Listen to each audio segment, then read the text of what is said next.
So Sydney, you're saying there's like right here? Yes. That's crazy. So I'm 5'10", 5'11", 6'10", but right here, as you can tell, that there's difference in colors. And that's because, so Sydney's mentioned 2 different floods and one in 2015.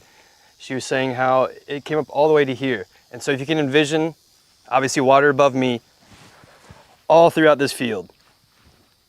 And then try to think about the aftermath of that, and then trying to go back to farming or ranching. It's not like they asked for that. That's just crazy. And this is also why I say shake the hand that feeds you, because, well, one, context is key, but obviously there's natural disasters everywhere on the east coast of, Carolina, Hurricane Helene. Here, this massive flood, not once but twice. And so you kind of just have to roll with the punches. You're forced to roll with the punches from a financial standpoint, but literally from everything. A lot of farmers and ranchers, they love what they're doing.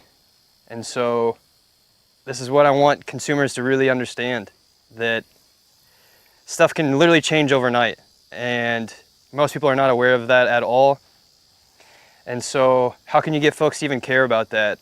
You look forward to coming out, feeding them, socialize with them, mini sunset with them, and then in April with all of the floods came a flooding of this pasture behind us here. And we spent a lot of time in the orchard, as we will see eventually, and we lost sight of what was going on with the bison. We thought they were having a good time rolling around in all the water, and then within 2 months they started getting sick, and 2 died like back to back, and we contacted Texas A&M and sent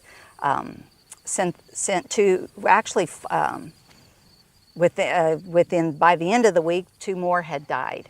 And so we were able to send off to the parasitology lab and also the bacterial and viral lab, and they did cultures, and everything came back to a parasite that literally sucks the blood out of the animal. And we had not worked them through the chutes this spring because of the it was hot, and calving, I don't know if it was because of the rains or whatever, but calving season hit early, and it's deadly to work the bison through in certain conditions. So we opted not to do that. Now this year we will work earlier in the fall so that we can work earlier in like March or before this happens. But also our goal is to get more natural parasitic treatments, so that ideally that spring treatment won't be necessary. And we'll know that by doing some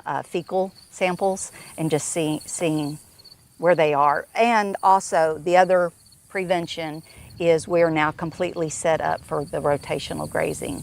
So they won't be spending any more than 2 to 3 weeks on a pasture, and the parasites, they don't last. I forget exactly what their cycle day is, but we have the opportunity to rotate to 6 different pastures right now. So by the time they make it back after 2 to 3 weeks, the parasites should take care of themselves. Yeah, this is actually what, now that you say that, it's so Christian. You see how flat this left part is, and then, as I'm moving my hand up, it kind of goes up higher to where then you have this giant hill of sand. Before this flood, it used to look all like on the left of how flat this was. So that's pretty crazy difference, actually. I don't know if they'll be able to really tell, but from my eye, it's very noticeable. When you, this is the first summer we've not fished down here. We have excellent fishing. Before the flood, like I said, we had a fish feeder down here, big, huge catfish. But so, I mean, you could just drive flat and you'd be like right at the water. It's like your own little private beach. Oh yeah. I mean, the kids all swim in here. We've had baptisms in here. We have baptisms at the river. I'll try to get us to the river. It just depends on what's going on. But yeah, like now, I mean, this is just weird to me to have this sand dune. Yeah. and then you're just here, where it was all flat. Like this was not here. And then with the flood, has that affected just the actual quality of this at all? I don't think, well, the fish, you don't know what all came in off the river. I mean, because literally you saw that. The river came up, that one video where Jake and I are just watching it just slough off the land, and then it's like, oh, there goes a tree. Oh, there goes another tree. I mean, it's just slough. That's all happening right there. And so the videos of whenever you guys were riding the boat, it was actually just like right here? The boat, that was through there, actually. That was through there. Okay. Because they tied the boat up. They went in an airboat to get our boat. And our boat had floated off over there.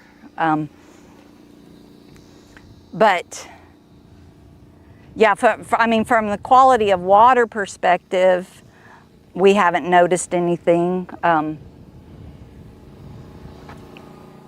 Because I figured that could be also catastrophic to where that just affects whatever biology you had in the water. Mm-hmm. And I mean, just the whole runoff. It makes me think of it was the East Palestine in Ohio. Right, that had, right.